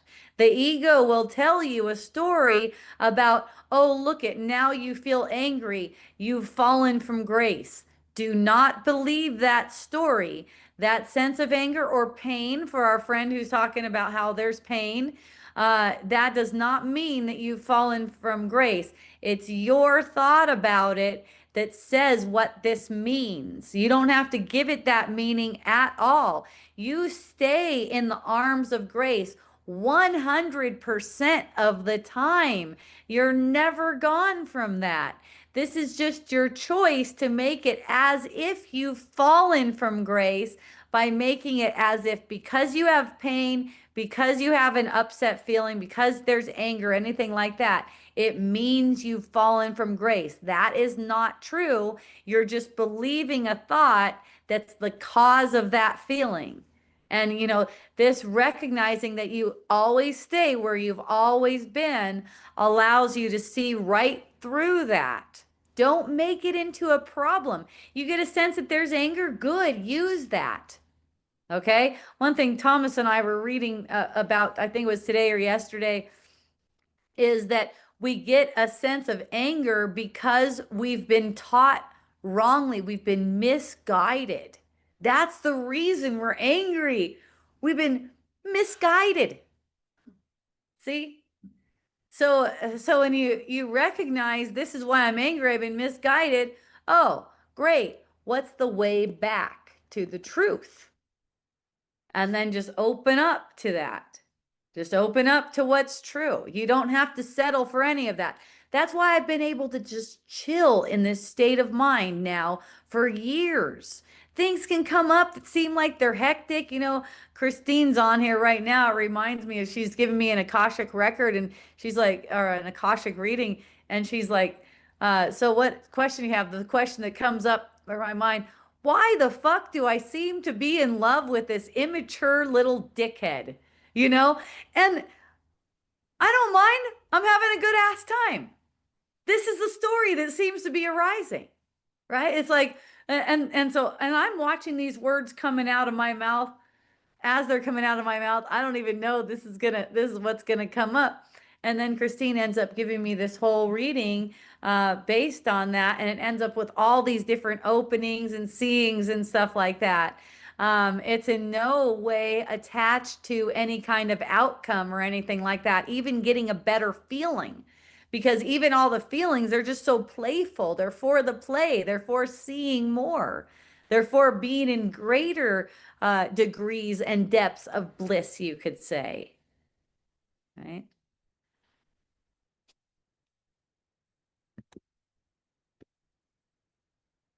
So after a while, talking about bringing things to the truth, you don't bring them to the truth anymore. That's what I noticed. It's like there's just automatic acknowledging of that's not a true thought. There's no need to bring it to the truth because it's not triggering an upset feeling where I feel lost. When something's triggering an upset feeling where there's this feeling of being lost, like removed from truth, like not recognizing the truth of who I am, I need to look at the thoughts and actually bring them to the truth. It's like going back to this step, like bring thoughts to the truth. But what it leads to, and what you'll see, and what I've been seeing for quite a long time, it seems, is that no matter what arises, God didn't create it so it doesn't exist, so it doesn't affect me, even if it seems to affect me, right? So that gives me this overview where I could use everything to my benefit. And I could see, like, with a friend that I was talking about with Christine, the different energy plays that we were playing out together showed me so much, even about different energy plays that just occur in relationships. It's like, oh, well, interesting. Okay, this person is telling me that I'm not basically not enough. Basically, the things that are being said. Person is basically telling me I'm not enough. Okay, what is it about me that seems to need a lover that would tell me I'm not enough? Why is that interesting to me? And it was like really obvious to me, the sex. I was like, I'll put up with that for sex. So, so in that case, that being the thought that's arising, it just becomes very playful. It's like, okay, uh, it's showing me, and then at one point it's like, you know what? No. At one point it's like, no, you know what? No, actually, I'm not really interested anymore. That was fun. I'm glad I got to have that experience, and now I'm not really interested in that anymore. It's just a play that's playing out, and it shows you different ways, like ways that you may have perceived yourself being treated, and then you go and you start relating again, and then you notice that tendency within yourself to relate like that, and it makes you so much more compassionate. All these relatings, that's what they're for. It's not really to get the person. It's not really to get that person. There's a sense that you want to get something from the person. You want some kind of completion. When you realize that no people can ever complete you, this means parents, this means kids, this means lovers, friends, bosses, whatever, then you can just extend love to everyone without them needing to do anything for you and getting into these weird kind of dynamics.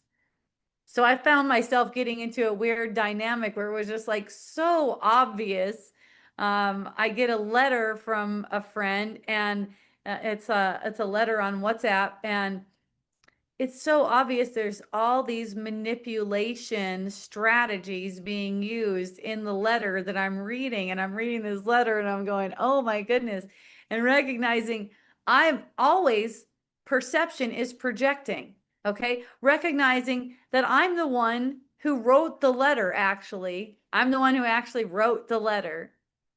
So, so I'm reading it and I'm cracking up and I'm like, yeah, you know what? I'm just going to take a break on this interacting right now. Um, and I let my friend know. I'm like, hey, here's what I noticed in that letter, all these manipulation strategies. I'm like, I don't think it's bad at all or wrong or anything like that. I'm just being shown that this is not for me right now.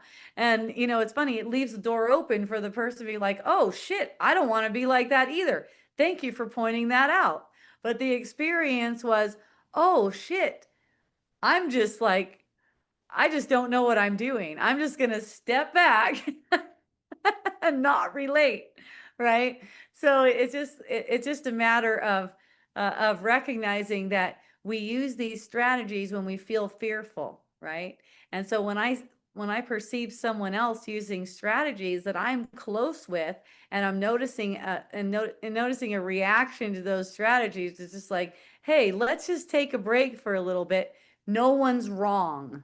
That's the main thing. It's not like, how dare you use these strategies? A scared person is going to be using strategies. That's what they do. Right.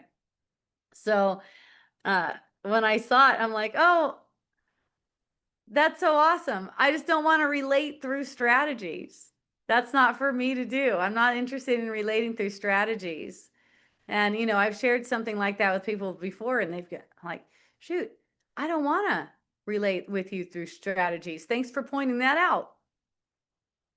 Right? We don't have to do it like that. We don't have to believe in this idea that we can control someone else's perception. Right? That's the idea. It's like trying to control how someone else sees you. Let them have their perception, whatever it is, and enjoy their perception. Let it show you how you can be even deeper in love, and even in love with them. That's what I noticed too. You don't have to be interacting with someone all the time to be extending love to them. Sometimes the interacting gets to the point where it's difficult to extend love. It's difficult to extend love because there's this sense of hurt or disconnection or something like that. And then there's these strategies being played. And as long as the strategies are being played, there's no meeting. There's no true meeting. But we can always meet in silence. And the main thing is about not letting anyone be left behind, let's say. Don't leave anyone in hell. Okay? Means that it doesn't mean that you're necessarily hanging out with them, but you're always being willing to see them in light of what's true. And what that really means is that you're not making yourself a victim of them. You're extending gratitude to them. Thank you, thank you, thank you, thank you for showing me.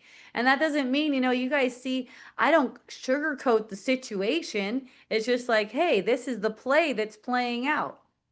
Doesn't mean anyone's wrong. This is just the play that's playing out. You're using a shitload of manipulative strategies right now. And that's not interesting to me. Let me know when you want to go on without manipulative strategies. And then for some people, it's like, you know what? No, that's just what I do. I use manipulative strategies. That's how I relate with people. So it's better if I just step back and not relate with you, since you see me using my manipulative strategies, and that's not very comfortable for me. That's really what the conversation was. It's like, that's not really comfortable for me to have you see me like that, making all these attempts to manipulate you and manipulate your perception of me.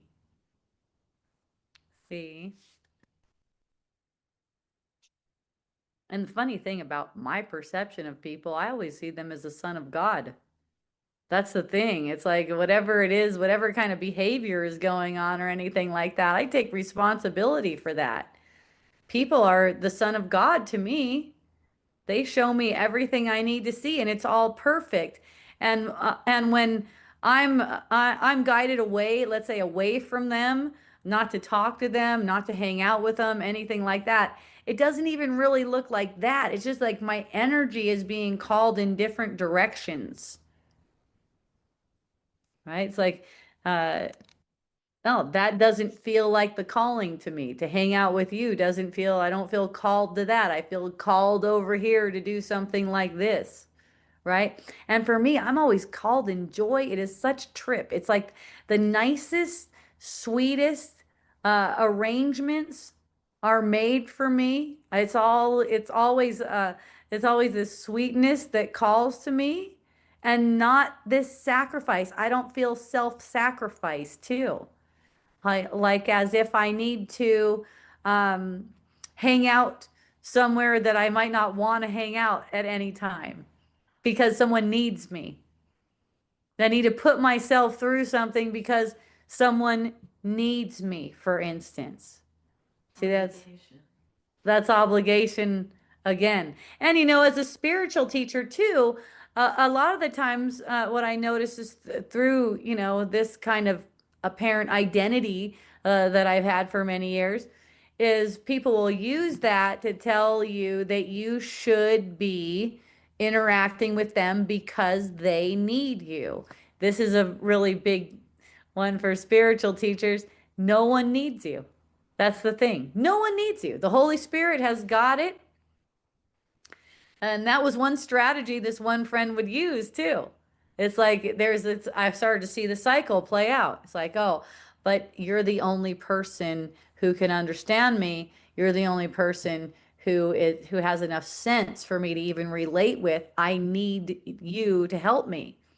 And so then it's like, okay, this obligation thing takes over, and I find myself going, okay, uh, I'm gonna I'm gonna help this person, and then the person's like, okay, thank you for helping me, and now I want to have this kind of relationship with you, and I'm like this now, and I want to be like this with you, and then it's like. And then it turns into now I'm rejecting you. I'm pushing you away. I'm telling you you're not good enough. I'm telling you you're not pretty enough. You're not young enough. You're not this enough. You're not that enough. And then it's like, okay, in that case, then there's no real reason for us to hang out. And then the cycle goes back again. And it's like, but you're the only one I can relate with. And it's like, this is an interesting. Okay, I'm off of this train. It's like you just watch the show a little bit and you go, oh, I see what's going on here. Okay, I'm off of this train.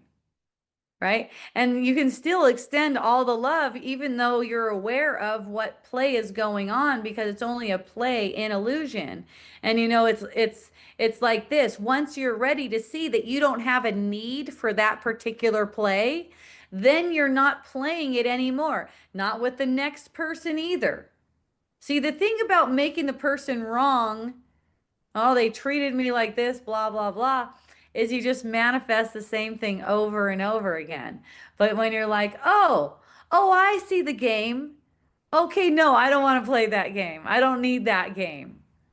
Right? It's not necessary for me to have a person in capacity of friend or lover that's telling me I'm not good enough. It's not really necessary for me. And it goes back and forth too, back and forth, like this little game. So at one point I was just like, no, I'm not doing that anymore. I'm not playing that game anymore. And also it's not shutting the door. Like what I told my friend, I'm not shutting the door on you. I'm just listening for coherence. When things feel coherent, and that's what's calling to me, and see, here's the thing. We have every right, okay, to decline interacting with anything that doesn't reflect the love that we are. We have a right to decline. Don't give in to this guilty ego self-conscious that says someone needs you. So you can't decline. You have every right to decline what doesn't feel joyful for you. And there's plenty of people who are committed to suffering. They're committed to suffering. There's nothing you can do to convince them to stop being committed to suffering. This is not a reflection on you in any way. Let them continue being committed to suffering and let them have interactions with other people who who who are also resonant with that. See, the only reason you find yourself interacting with them in the first place, you're resonating to it because there's something for you to see here, right? When I saw, oh my gosh, I don't need a friend that's telling me this kind of stuff. And I don't need a friend who keeps on going back and forth like that. It's not necessary. That's not necessary to me. So it's like, oh, do you want to talk to me? No, I don't want to talk to you. I love you. And here's what I see. Do these things. And here's what I see. I'm listening for resonance. I'm listening for where the resonance is, right? If things show me a shift, then I'm open to it. But there's no need to do any kind of self sacrifice. There's no need for that. The Holy Spirit will show us when it's time again to go into that play, if and when it is time to go into that play. So we don't have to shut the door either. Christine, you're on. All right. All So right. if we have no need to stay there, Yes. and it's what I'm perceiving as a projection of my mind, Yes. wouldn't it be beneficial to see through it before I left? That is always in the moment. Okay. That was the message I got in my situation. There was staying with it until I saw it really clearly. And it's like, okay, once I saw it really clearly, even the pain, and you know the situation, you know, even the pain that comes up of not having this particular person to interact with, it's just met with so much joy in seeing, oh, I don't have to play that kind of role anymore. Oh, what a relief. Yeah, because it just doesn't resonate for me anymore. And Right. that's really what the purpose of staying for is, to see. You know, you could just laugh at it and feel like it's really cute. And you don't have to be angry and you don't have to play with it, you know, like that anymore. But, you know, like for me, if I do get the sense that I'm angry, I know I've been misguiding myself somehow. So Then you know it's back not, to the you know truth. it's not complete. You know it's not complete because it's a leaving with anger and not with peace. That's right. Okay. That's right. And with this particular friend, for many months, I kept on hearing in my mind, fuck you, fuck you. And then it would come back to that cycle again. It's like, ah, oh, maybe he's changed. And then it would go back to fuck you. And it's like another cycle would come up and it would be so funny because he'd say something like, I know this sounds crazy, and I'm asking you to trust me when I've shown you that I have not been good at this at all. But would you play with me one more time? And I'm going, man, you know what? I'm having a premonition on how this is gonna end, and I don't really mind because I just really want the sex. Yeah, That's you all. had great sex. Yes. I even made a comment. It had been a while since I've had really good sex, apparently, but I even made a comment. Like before that started happening, someone was talking about having bad sex with someone and being disrespected. And I was on Wisdom Dialogues and I was like, bad sex and being disrespected. I go, man, I think I could deal with a little disrespect if the sex is good. Next thing I know, I get that experience. Oh, that's funny. I didn't know that piece. I gotta appreciate how my lessons come, you know, because you know, Jesus said you don't have to learn through pain. And it's just so comedic. right? Even when a painful thing comes up, like when I was in Mexico, I just get this sense like, oh man, wouldn't it just be so nice if he just walked around the corner and he had a smile and I just fell right into his arms and just, oh, like that, you know? And it's such a painful thing from the ego's perspective, but I would just take that and notice the feeling that I'm projecting and go, oh, I got it right there.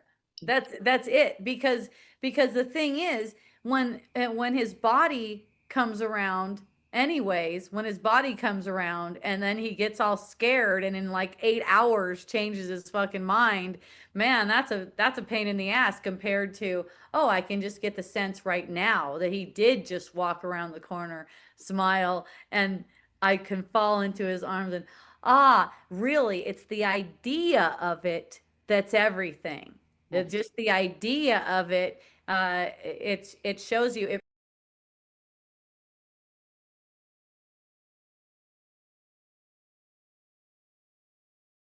projects an image. It's just that don't get attached to the image. You don't need the person. You don't need the body. In fact, just the imagination and the appreciation of the idea is enough. Thank you. Yay! Thank you too. I love you, Christine. I love you. Oh, and I realized something I wanted to tell you before I go. I realized something about that Akashic record or Akashic reading you gave me. You know, you were talking about going to another dimension. And I was like, man, I saw that and I go, I do not want to do that. And the main reason I didn't want to do that is I didn't want to get this sense that I was attached to an outcome with being with this person, even if it could be in another dimension. You know, I was talking about the really good sex and stuff, and you were going, you guys are having sex already in other dimensions. You could just access those other dimensions. And I was like, no way, I'm not trying to chase this fucker around like that in other dimensions, right? What I recognized is more recently is the other dimensions. What you're talking about is really just a release of resistance, more release of resistance, and it's not really tied to any body in particular. There's just like this energy play of this really loving play, which is an aspect of how we interact, of how we relate together, but it's really an aspect within the whole. That's what I see.